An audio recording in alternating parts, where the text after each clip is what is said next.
At a traffic signal, vehicles traditionally have to come to a stop to allow other vehicles to pass. This creates traffic buildup and unnecessarily increases carbon emissions.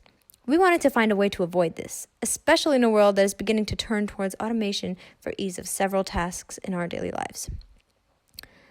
Our program simulates the interactions between automated cars at an intersection with no lights or signals while eliminating collisions completely. The program dynamically adjusts the velocity and acceleration of cars in time so that cars seamlessly and realistically can enter and exit the intersection safely. We built this by using Pygame for our graphics, which clearly and realistically displays a 4-lane intersection with cars of various sizes. We also had a car class that encapsulated most of the methods and information that we used to evaluate the car's current state, along with its surroundings, position, speed, acceleration, dimensions, etc.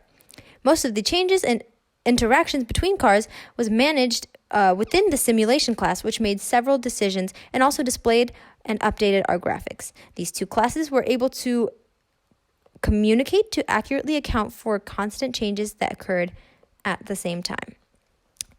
Our largest challenge was deciding how to systematically create an algorithm that would account for all cases of interactions between cars, since there are several possibilities when there are several pieces interacting in a single simulation such as this. We also had trouble working with several constraints at once, which was difficult at first, but we were eventually able to overcome this. We are proud of how realistic our simulation was and how applicable it could be to a real situation. Our velocities and accelerations match that of a realistic road and intersection.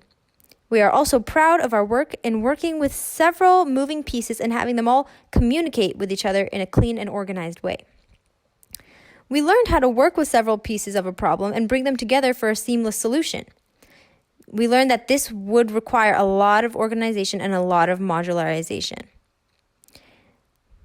For our next step, we plan to take this even further to account for things like turns and to account for possible errors that could occur as a result of real-life situations leading to accidents.